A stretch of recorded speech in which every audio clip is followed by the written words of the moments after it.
Hi everyone, welcome back to the Ask Mike show. Mike here, and I'm joined with Renae. Amber, thanks for being a guest on the show. I'm excited to be here, Mike. Thanks for letting me connect with the Ask Mike audience. So Renae is a serial entrepreneur and a TV star. She's inspiring women to rediscover their wow factor through building their dream digital business. So we're going to talk about a lot of how to convert what you know or what you're best at into an online business. But before we dive into that, Amber, because you were not always a TV star, TV personality, you had a life before all of this. So share a bit about that. Share about where you came from and how you got started. I've had several lives before this current life. I feel like I've squeezed about 5 lifetimes into this lifetime. So my first existence or iteration, I should say, was as a civil engineer. I used to work on a construction site building roads and bridges. That job was great, but it certainly wasn't my passion. So if anyone's looking at their job right now going, oh, it's not really, pays really well, very reliable, very stable, but not my passion, not what I'm interested in doing. So that was where I first started. What my passion always was to run a fashion label. Ever since I was sort of 6 or 7 years old, I used to make my own clothes and I used to sell all my own clothes to my friends at school. And I quit my engineering job and started my first business, which was a fashion design label. So that business started with me on a sewing machine. The first week we made 4 shirts. The next week we made 8 shirts and sold those.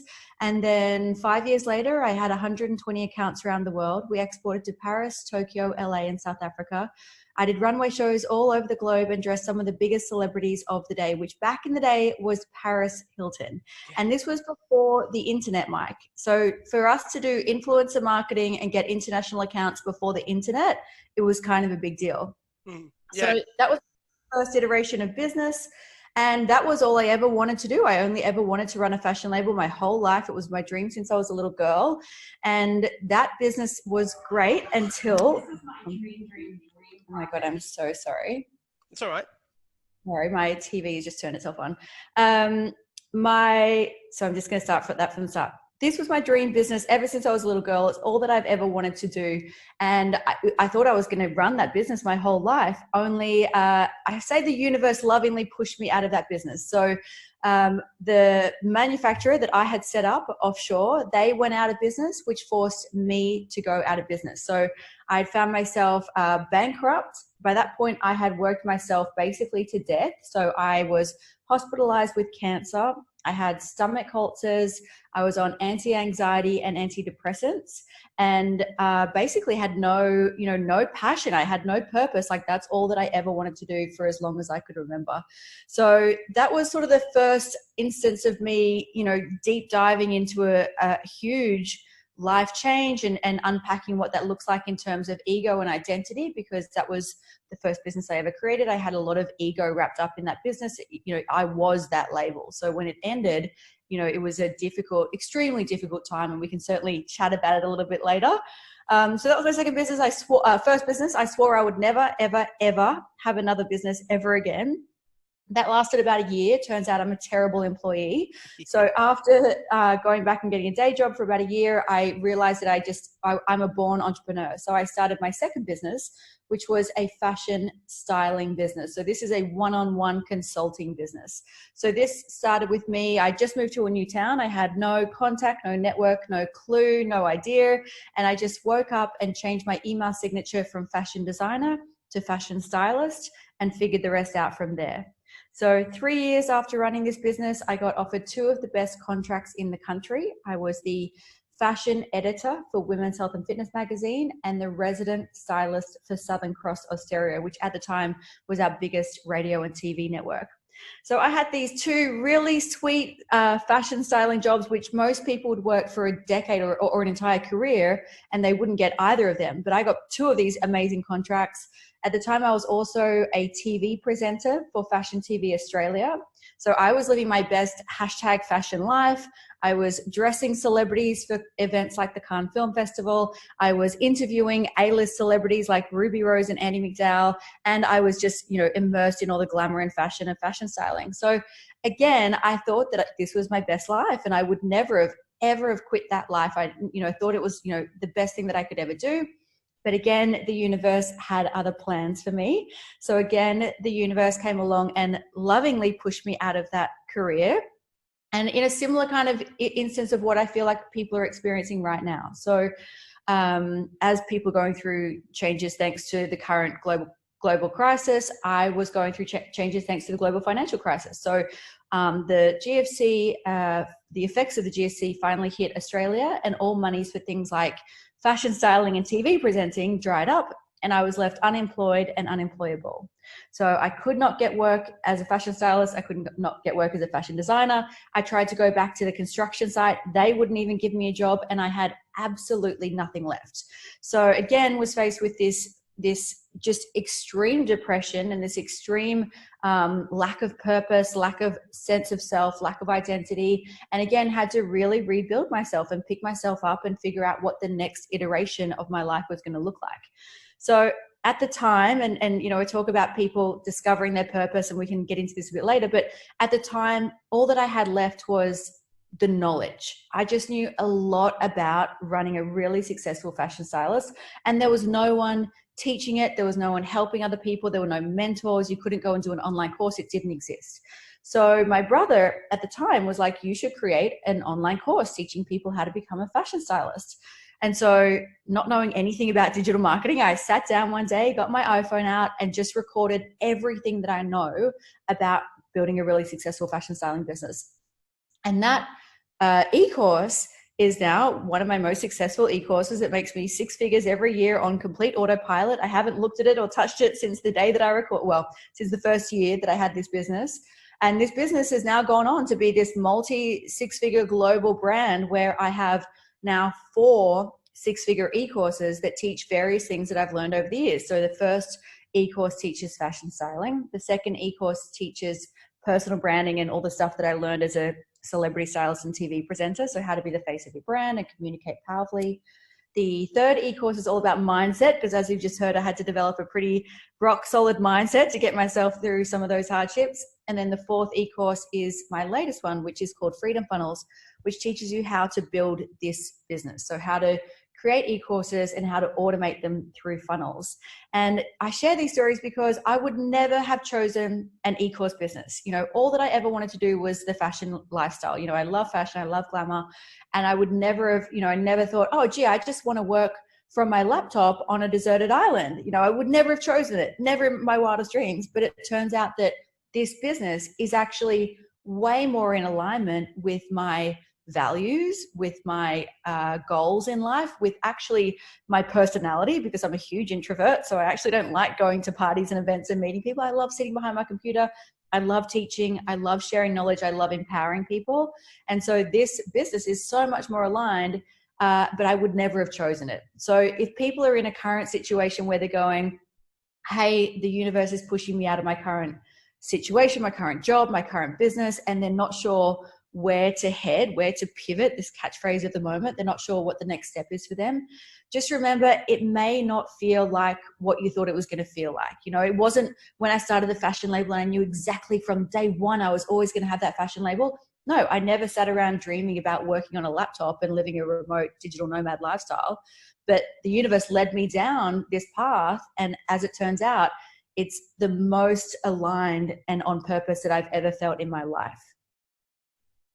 One of the things that I am curious about, because you mentioned the different transition points that you had moving from the fashion brand to the stylist to now doing a lot of things that you're up to now with the e-courses and things like that.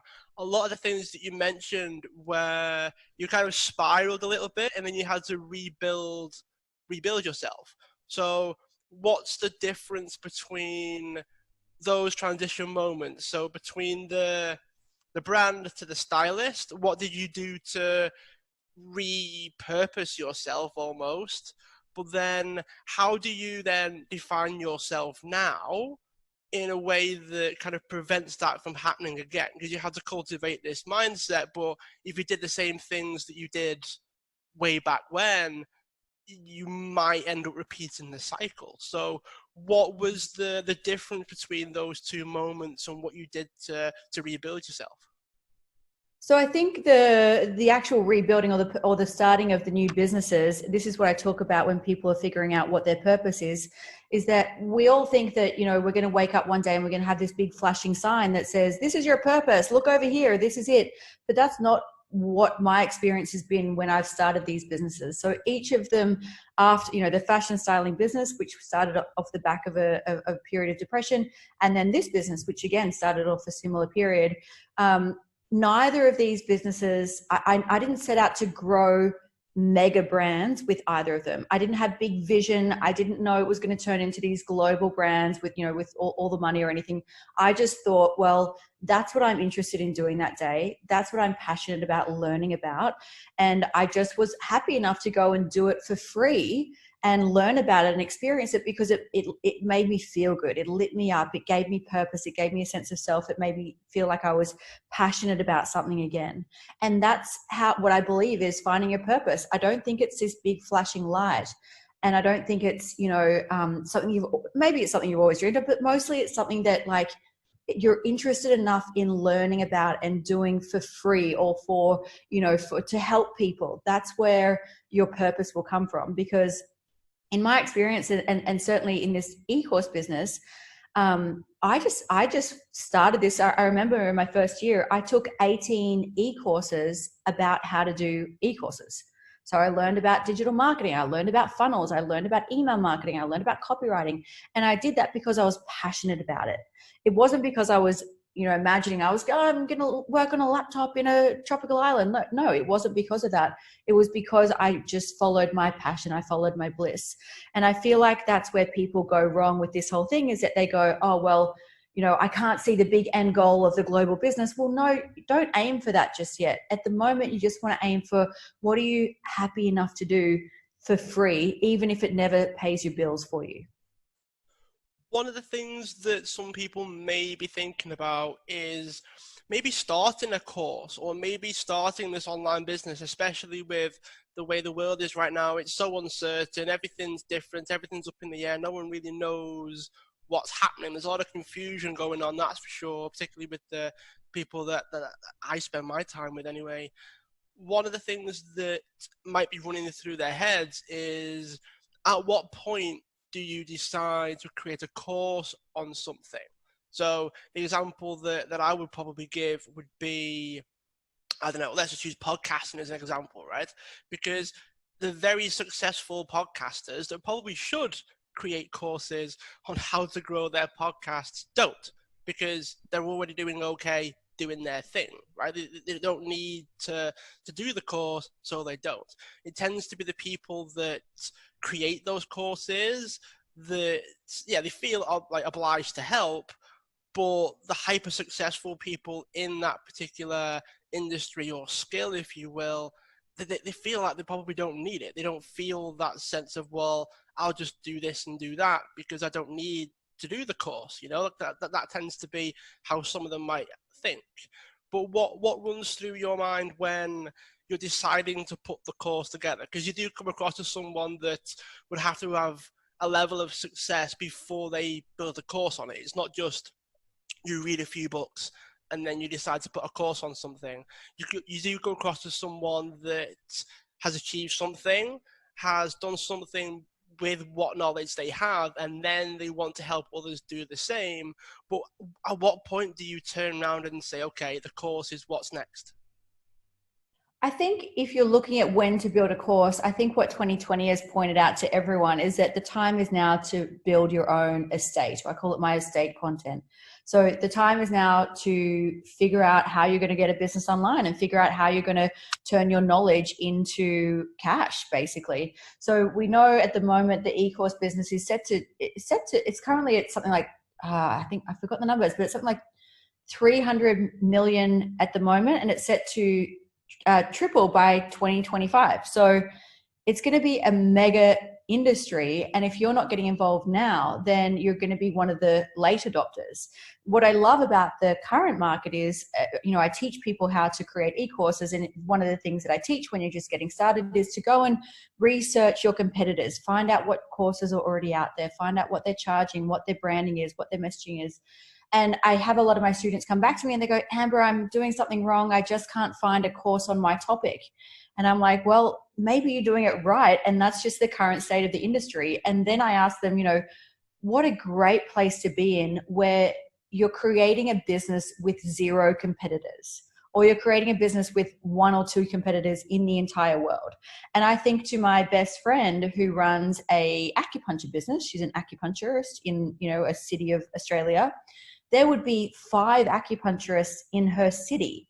And it's not like people are going to fly in from America and get acupuncture from her. It's just not that how it's done. But people buy my courses all over the globe. And I have 2 or 3 competitors on each of my courses. So if you're trying to figure out when is the time to build your e-course, it's now. Now is the time. Get in early, get it done. And if you're thinking about how much of an authority you need to be before you build the course, what I've found is that, yes, you absolutely need to have your own methodology, your own formula, your own way of doing things. But people, by creating the course, you will create expert status. So again, a lot of people think that it needs to happen in the other way. So they need to be the TV presenter before they teach the course about presenting on camera. But in my experience, that's not how it has to be. You need to have certainly developed a level of skills in it. But by creating the course about how to present on camera, or creating the course about funnels or courses or whatever it is, that's when you build the expert status around it. And certainly that's how it's been in the industry. If I look at people who are now experts in certain areas, it's because they created the e-course that created the expert status. One of the curious things that I did notice, particularly with some of the stories that you shared initially when we first started our little chat here, is that there was no real sign of what came first. Did you become the TV presenter which opened the doors, or did you open the doors yourself and then things started to happen? So what was it like for yourself in terms of the fashion side? And is that a big part of why you think that, okay, courses can build that status and you kind of do both things at the same time? The fashion definitely gave me the confidence and the knowledge of being confident with wanting to share that information with someone. And if you think about, everyone has been through some sort of life journey, or whether it's in a corporate life, or whether it's in their home life, or whether it's, like a career like me, we've all developed a certain skill set or a certain methodology formula. I call it my superpowers in my course. And we all do things in a unique way. Now, the beauty of e-course is that we actually don't buy the course itself. People buy the course because they connect with the teacher. So the people that buy my courses, they connect with me as my brand. And so that's where your branding and your personal branding and your messaging and your backstory, that's where all of that comes in. And I can't tell you the number of people that said, oh, I saw you on a Facebook ad, you were wearing that blue dress and you said that you had this as your background. I just thought, oh, I just connect with you. And then they went and bought a course. But they could have just as easily gone and bought the same course from my direct competitor, but they didn't connect with that person. They connected with me, my story, my messaging, my branding. So that's the great thing about e-courses, is that it's not, yes, it's about the transformation that you're providing for people, but it's more so about how you're showing up so that people can connect with you, the person behind the brand. That really does sort of ring true for things like brand loyalty. I know that with me, when I buy, because one of my sports was tennis, and no matter what you could tell me about any of the other brands, it was Wilson for me. That was the brand that I would buy. And that sort of broadened out into basketball, because that was one of my other sports. And I realized, oh, Wilson have basketball stuff. That's pretty cool. I love their tennis stuff. Let's see what their basketball equipment's like. And I think that that's something that works because it always has, but then it feels a bit weird for a lot of people when they start to be a brand themselves. They start to put themselves in the same sort of bucket as the Nike or Wilsons of the world. So when that initially started to happen for you, what were the conversations that you had to have? What were the rationalizations that you had to go through? Because for some, it was probably dead easy. And then for others, less so. So what was it like for you to go from whoever you were before the brand to then branding yourself as the likes of Wilson or Nike of the world? What was that conversation like before you took the plunge? So the biggest fear, this is like a fear or a limiting belief that I see, and I communicate solely to female entrepreneurs. For some reason, men just don't connect with my glamour and fashion backstory. I'm not sure why, but of all of the female entrepreneurs that I connect with and I educate, 100% of them talk about the exact same fear and the exact same fear of showing up and being seen, and how it is manifested in terms of imposter syndrome. So imposter syndrome is a psychological belief that if you succeed in a certain way, then you're going to get found out as a phony or a fraud, that people are going to realize that, you know, you're claiming that you're good at this, but actually you're a fake. So that's what imposter syndrome is. And it's wildly documented. People, everyone from Sheryl Sandberg to Lady Gaga to Tom Hanks have spoken openly about having imposter syndrome. So probably the biggest block or barrier to putting yourself out there and really calling yourself a brand, whereas a week ago you were just Amber talking about stuff on the internet, and now you're Amber Renae the brand. The biggest block or barrier that I see people having is this imposter syndrome. So the beauty of this is that it's wildly common. There are books, there are blogs, there are vlogs, there, you know, you can read things, you can go speak to a therapist about it, you can do any number of EFT or emotional healing around it. Or you can simply just talk yourself out of it. So, you know, obviously these days I've got a pretty rock solid mental, mindset. So, and I still experience imposter syndrome these days. So, funnily enough, I've just published my first book. It's called DreamLife. I'm sure we're going to get into it. And DreamLife teaches basically a culmination of everything that I've ever taught in my e-courses. So it's sort of a wrap-up overview of all of my 4 wildly successful and wildly profitable e-courses. And so, you know, it makes sense that it would be easy for me to write this book, and it would be easy for me to publish this book that is content that I've already made significant money off of and spoken openly about for years. But for some reason, I had extreme imposter syndrome when publishing this book, because now I was going to be an author. And what does that mean? And people find out that I don't have I don't have a comms degree. I never studied writing. I don't come from a nice school, a good area. Like, God, people like me don't become authors, you know. So there was a whole lot of imposter syndrome that showed up around that next step. And so this is where I see people when they're putting themselves out there and creating their e-courses. So that it's usually like, what I like to say is new level, old devil. So you think that you're stepping into a new you and a new level of achievement and success, but you're getting the old devil, which for a lot of females is imposter syndrome. So I see most females come to me when they sign up to the course, if they're going to put a course out, and they go, yep, you know, I've got my website done, Amber, I've got my branding done, and they go through all the preliminary, modules to get your course together. And when it's time to hit go and to sell that course, they get stuck and they just cannot move past it. And then fortunately we have weekly coaching, so they come in, we do weekly coaching, that kind of thing. But it's almost like clockwork. And so even just hearing that, like when you're on the other end and you're like, oh, this is totally normal. Everyone experiences this when they're putting themselves out there, becoming a brand, creating an e-course, calling themselves an author, whatever it is. And then just coaching yourself through it, or seeking a coach out that can coach you through it. But imposter syndrome, I feel, is a big one. Have you experienced that before, Mike? Oh, loads of times.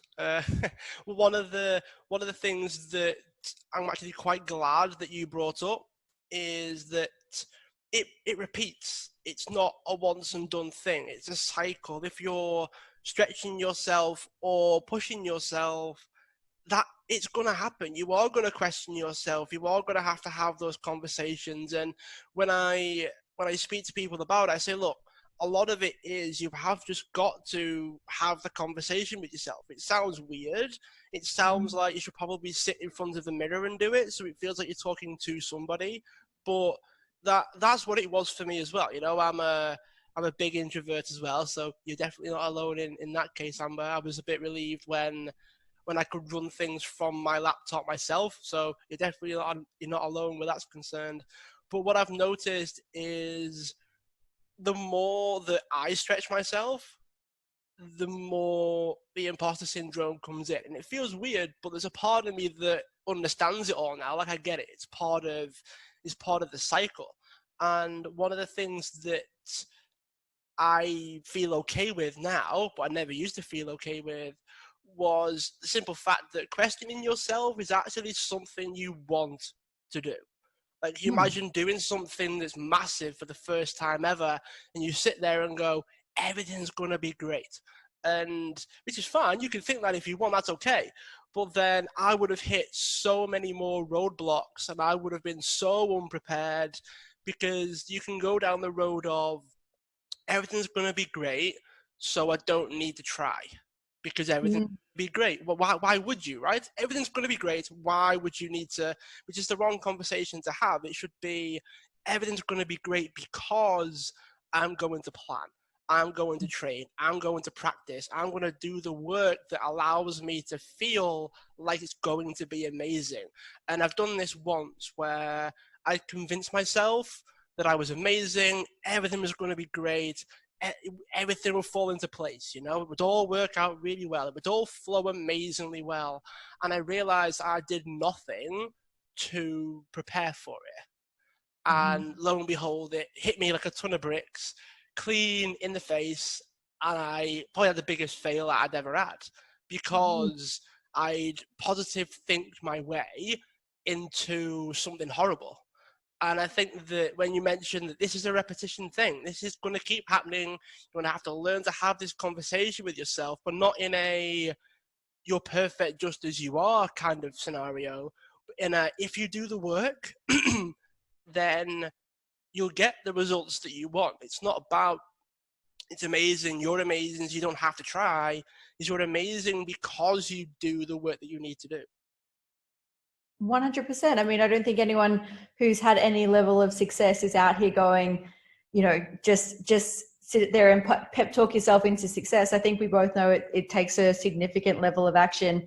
I guess the takeaway here is, when you're faced with these fears and these limiting beliefs, what are you going to do about them? So are you going to sit down with yourself in the mirror and have a conversation? Are you going to journal, do practices, you know, meditate, whatever it looks like for you?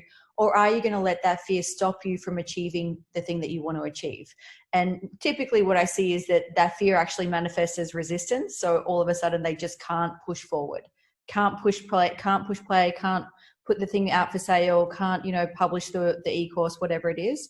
But really the underlying fear there is imposter syndrome. So really it's, you know, being aware of, are you blocking yourself from achieving what you want to achieve? If you are, then you need to do some work on figuring out where that block is coming from.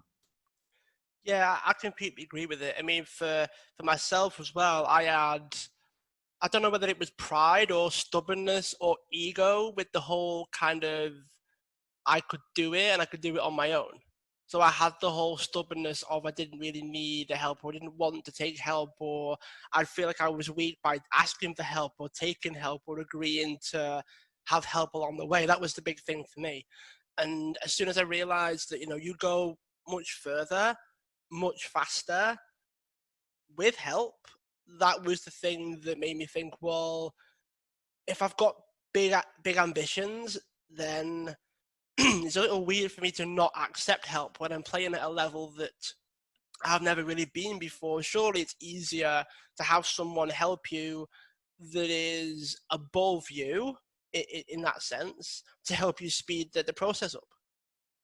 So one of the greatest takeaways that I've realized in this business, which I wish that I'd figured out in my first two businesses, was a thing that Tony Robbins calls mastery. So mastery is where he says that you find someone who's done the things that you want to achieve in your business, and you download all of their knowledge, wisdom, and insight into your business, bypassing that blood, sweat, and tears phase. So this was something that I only figured out in this business. As I mentioned already, in my first year in this business, I took 18 e-courses because they were there. They were available. Every time I woke up and realized I know nothing about email marketing, I would find someone selling a course. I bought the course. I implemented that day. The next week I found another course. I did that course. I implemented that course. And as a result, this business grew really quickly. So that blood, sweat, and tears phase only lasted about the first 6 months, and I made 6 figures in the first year of this business. Now, in my other 2 businesses in fashion, there is no such thing as helping someone in the fashion industry. The fashion industry is extremely private and secular. You would never, you couldn't even get a mentor in the industry. You couldn't even pay someone to help you. It's just not how that industry is set up. So for me to try and figure out, as a 20-something on a sewing machine, how do I sell clothes? How do I set up a offshore manufacturing facility? How do I get my clothes stocked in all the biggest boutiques? How do I export? All of those things I had to blood, sweat, and tears that I had to figure it out the hard way. And for me, sadly, most of the way that I do things is the hard way. I tend not to take the easy route for some reason. I just like to do it all the very difficult route. So my first 2 businesses felt like I was just pushing a battle uphill. Like I was just constantly battling, trying to figure it out. I mean, yes, we had incredible success, but none of it came easy. Whereas this business, if I don't know something, I literally just find someone, I hire someone, I outsource it, I buy a course, I invest in a mentor, whatever it is, and I just do business the easy way, which is not something I've ever done before. Yeah, there's a definite sense of doing the courses is important. Like, you can't just learn stuff.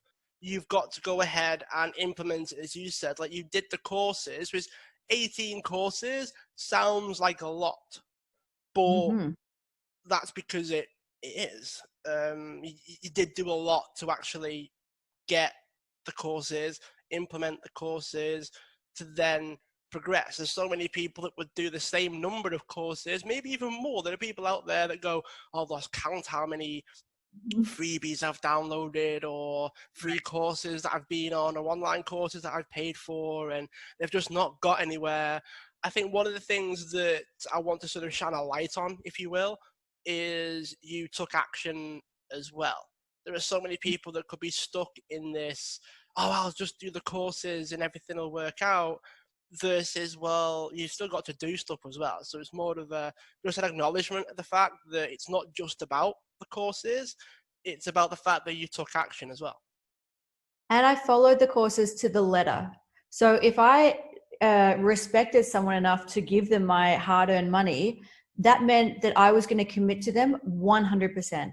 So if they told me to send an email with this subject line on this day and have this many words and to include this link, you better believe I did that exact thing to the letter. Like, I didn't think that I knew better. I didn't get halfway through the course and go, oh, here's another course over here on email marketing, I'll go and do this course instead. No, I found one approach. I downloaded one course, or took one course in each topic that I wanted to learn, and I implemented it until it was profitable. So until, with emails, I did that course back to front until my emails started getting open, started getting click-throughs, all those sort of things. And same with, I took a course on webinars, and I implemented that course, and then I did a live webinar. I did 2 live webinars a week, every week for the first 6 months after buying that course.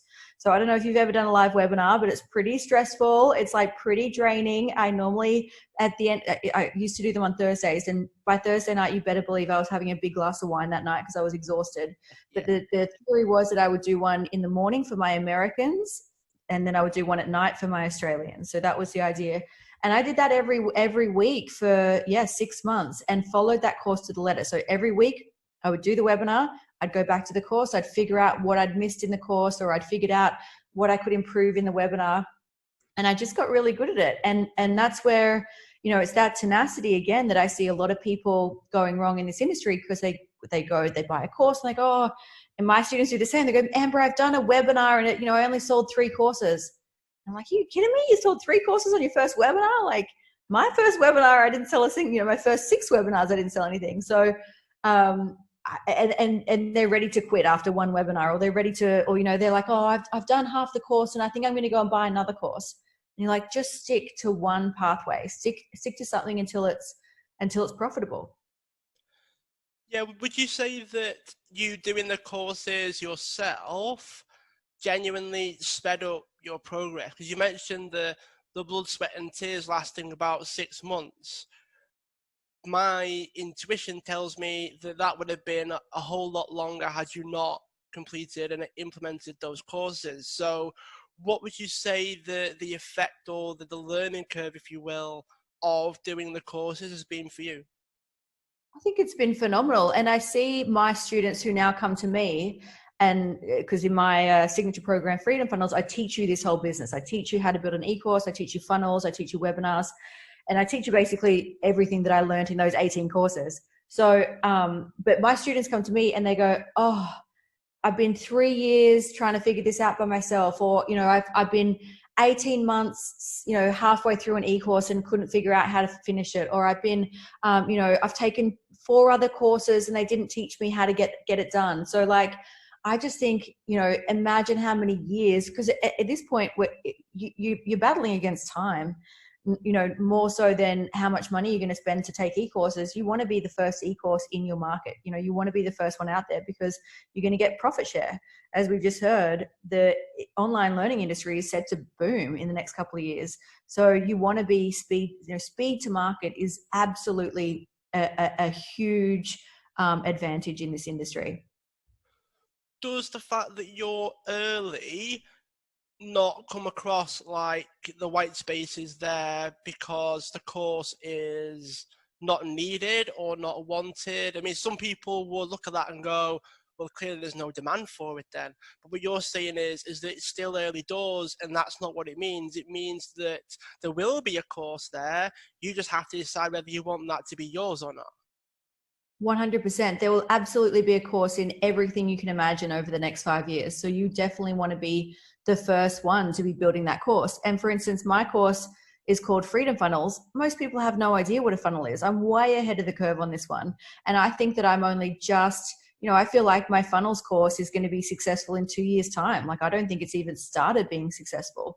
So I think, like, you know, where the market is headed is that, you know, in the future, it'll be so much more, it'll be so much more available for people to buy e-courses, especially now because of COVID. I mean, 6 months ago, you couldn't even work from home. Like, you know, my entire family used to go to work and I'm the one sitting on a laptop going, why are you going into an office? You work on a computer. Why don't you, you know, you can work from your home. And it was absolutely unheard of. And here we are 6 months later and every single person in my family is working on a laptop from the desk, same as me.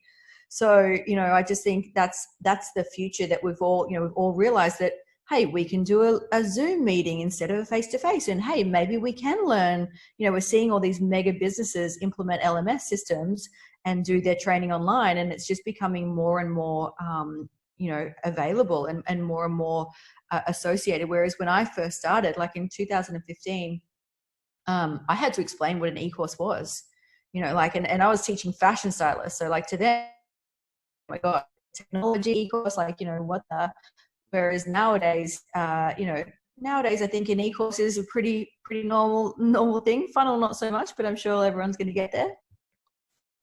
Yeah, I mean, I really do think as well that it's going to be crazy. If anything, it's going to get more so. I mean, I'm getting comments from parents about schools doing online learning for their kids as well. And the next will only be online. So especially since COVID, I mean, for them, online learning will be an absolute norm. Yeah, for sure. So we've got Freedom Funnels, which is helping us a lot build our funnels out. You've got the book coming out, and you also have a TV show. So share a bit about how people can connect with you, and share about the book and the TV show as well.